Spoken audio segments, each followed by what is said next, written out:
আসসালামু আলাইকুম রহমতুল্লাহি ওয়াবারাকাতুহু। আজ বৃহস্পতিবার ছিল পবিত্র হজের দিন, ইয়ামুল আরাফা। লাব্বাইক আল্লাহুম্মা লাব্বাইক মধুর ধ্বনিতে পবিত্র আরাফার পাহাড় ঘেরা ময়দান ছাপিয়ে আকাশ বাতাস ছিল মুখর ও প্রকম্পিত। ফজরের পর গোটা দুনিয়া থেকে আগত 25 লক্ষাধিক হাজি আরাফার ময়দানে উপস্থিত ছিলেন। সূর্যাস্তের পর হাজিরা মুজদালিফার উদ্দেশ্যে রওনা হচ্ছেন। জিলহজ মাসের 9 তারিখ পবিত্র আরাফার দিন। 2025-এর হজে সৌদি আরবে অবস্থানকারীদের জন্য আরাফার দিন ছিল আজ, অর্থাৎ 5ই জুন। আর সৌদি আরবের বাইরের দেশে অবস্থানকারীরা জিলহজের চাঁদ ওঠা সাপেক্ষ নিজ দেশের সঙ্গে মিলিয়ে 9 জিলহজ রোজা রাখবেন। আরাফার দিনে একদিকে হাজি সাহেবদের জন্য আমল, আর একটা যারা আরাফার ময়দানে নেই তাদের জন্য আমল।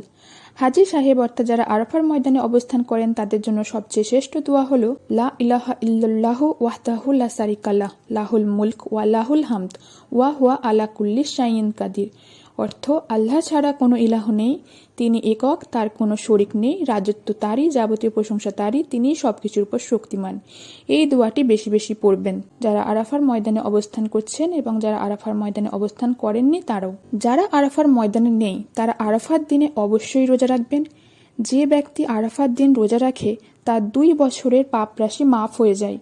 জিলহজ মাসের প্রথম 9 দিন রোজা পালন করার গুরুত্ব থাকলেও আরাফার দিন রোজা পালনের আলাদা ফজিলত রয়েছে, আর তা হলো বিগত ও আগত 1 বছরের গুনাহের কাফফারা। হযরত হাফসা রাদিয়াল্লাহু আনহু বলেন, নবী সাল্লাল্লাহু আলাইহি ওয়াসাল্লাম কখনো 4টি আমল ছাড়তেন না: আশুরার রোজা, জিলহজের প্রথম দশকের রোজা, প্রতি মাসের আয়ামে বীজ 3 দিনের রোজা এবং ফজরের আগে 2 রাকাত সুন্নত নামাজ।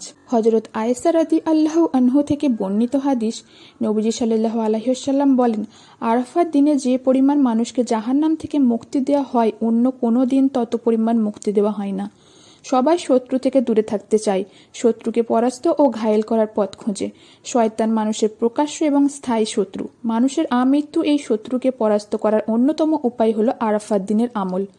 নবীজি সাল্লাল্লাহু আলাইহি ওয়াসাল্লাম বলেন, আরাফার দিন শয়তান সবচেয়ে বেশি অসহায়, বিতাড়িত, অপমানিত এবং রাগান্বিত থাকে, কারণ এদিন সে আল্লাহর আবারিত রহমত বর্ষিত হতে এবং বিপুল সংখ্যক মানুষকে মাগফিরাত লাভ করতে দেখে। তাই আমরা বেশি বেশি আমল ও রোজা রেখে দিনটি কাটাবো।